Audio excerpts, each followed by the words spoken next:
పండగలు వచ్చి అయిపోగానే 2-3 రోజులు వేస్ట్ అయిపోతాయి.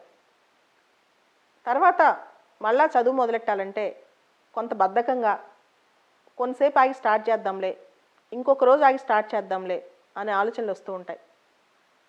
ప్రతి మనిషి లైఫ్లో పండగలు చాలా ఇంపార్టెంట్. పండగ టైంలో కొంత బ్రేక్ తీసుకోవడం కూడా మంచిదే. అయితే బ్రేక్ తీసుకున్న తర్వాత పాత మొమెంటంలోకి ఎంత తొందరగా వస్తే అంత మంచిది. లేకపోతే మన జీవితంలో ఒక సంవత్సరం పోయే అవకాశం ఉంటుంది.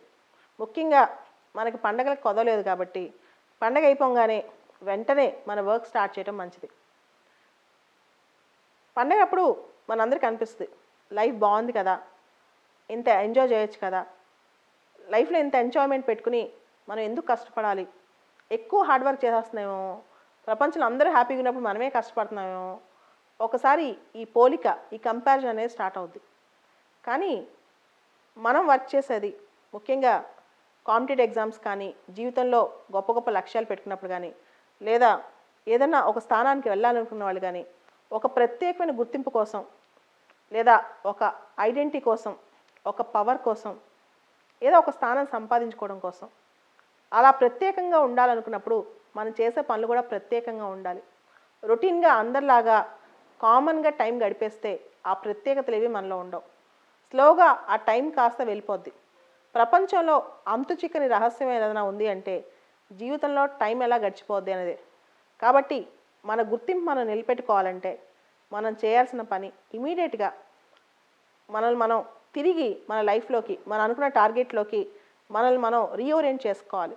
చేసుకున్న తర్వాత కొంచెం అన్ని ఆలోచనలకి మైండ్ సెట్ సరిగ్గా చేసుకుని, ఫోకస్ సరిగ్గా పెట్టుకుని, మనం ఏంటో మనం కాస్త దగ్గర ఆలోచించి, అంటే మనం ఏంటి, మనం ఏ లక్ష్యం కోసం ఉన్నాం. ఎందుకంటే ఈ ప్రపంచంలో మన జీవితం ఎంజాయ్ చేస్తూ పోతూ ఉంటే మనకి ఎటువంటి గుర్తింపు రాకపోగా మనల్ని చులకనగా చూస్తారు.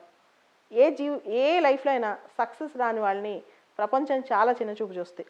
ప్రపంచాన్ని మన చుట్టూ తిప్పుకోవాలంటే ఉన్న ఒకే ఒక్క మార్గం, అది మన విజయం. ఆ విజయం కోసం వెంపర్లాడండి. ఆ వచ్చిన రోజే మనకు నిజమైన పండగ. మిగతా పండగలన్నీ చిన్న చిన్న పండుగలు అలా కాదు. ఒకసారి ఒక పెద్ద సక్సెస్, రీసౌండింగ్ సక్సెస్ ఇచ్చిన తర్వాత ప్రపంచంతో అప్పుడు పెద్ద పండగ చేసుకోండి. అదే ఆ పండగ చేసుకున్నప్పుడే రియల్ హ్యాపీనెస్ వస్తుంది. మిగతా పండగలన్నీ కూడా ప్రపంచం కోసం, ప్రపంచం అందరూ చేసుకునే పండుగలు, వీటి కోసం ఎక్కువ టైం వేస్ట్ చేసుకోవద్దు.